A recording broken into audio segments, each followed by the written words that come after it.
আমাকে যারা ছাত্রলীগপন্থী অফিসার তারা ইচ্ছা মতো ফুটবলের মতো, আমি একটা ফুটবল ডিবি কার্যালয়, আমি একটা ফুটবল ছিলাম, এইটুকু আপনাদেরকে বলি। আমাকে তো বাঁচতে দিবেন, আমাকে বলছে পঙ্গু করে দিবে ইলিয়াস আলীর মতো। সুস্থ শরীর, এই যে দাগ এখনো এই শুকায় নাই, এই এখনো শুকায় নাই। অনেকের কাছে মুসলেকা চায়, মুসলেকা যে বাইরে যেন রাজনীতি না করে। আর আমাকে বিশেষ করে আমি কেন নির্বাচনে গেলাম না, 12 কোটি টাকা আমার অফার দিয়েছে, স্বরাষ্ট্রমন্ত্রী বাসায় নিয়ে গেছে।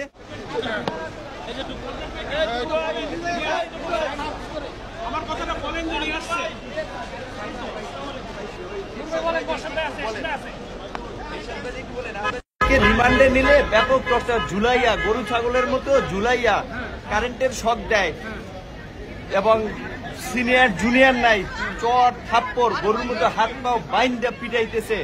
বারবার রিমান্ডে নিলে আরো টর্চার করবে। আপনারা আইনগত ভাবে বলেন, রিমান্ডে নিলে যে রিমান্ডের যে নির্দেশনা, যে একজন ম্যাজিস্ট্রেট রিমান্ডে একজন ম্যাজিস্ট্রেট যে উপস্থিত থাকা অবস্থায় যে কথা বলবে সেইভাবে ব্যবস্থা করতে, টর্চার করে সবাইকে ব্যাপক মাত্রায় যেন রাজনীতি না করে। অনেকের কাছে মুসলেকা চায়, মুসলেকা যে বাইরে যেন রাজনীতি না করে। আর আমাকে বিশেষ করে আমি কেন নির্বাচনে গেলাম না, 12 কোটি টাকা আমার অফার দিয়েছে, স্বরাষ্ট্রমন্ত্রী বাসায় নিয়ে গেছে, তারপর আমি কেন নির্বাচনে গেলাম না, শেখ হাসিনাকে নিয়ে গালিগালাজ করি, বক্তব্য দেই সরকারকে নিয়ে। এই কারণে আমাকে যারা ছাত্রলীগপন্থী অফিসার তারা ইচ্ছা মতো ফুটবলের মতো, আমি একটা ফুটবল ডিবি কার্যালয়, আমি একটা ফুটবল ছিলাম, এইটুকু আপনাদেরকে বলি। এখনো যদি আমার সুস্থ শরীর, এই যে দাগ এখনো এই শুকায় নাই, এই এখনো শুকায় নাই।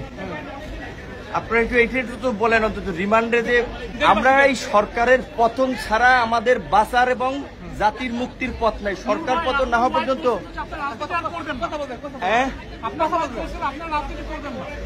আমাকে তো বাঁচতে দিবেন, আমাকে বলছে পঙ্গু করে দিবে ইলিয়াস আলীর মতো। যদি আমি ওদের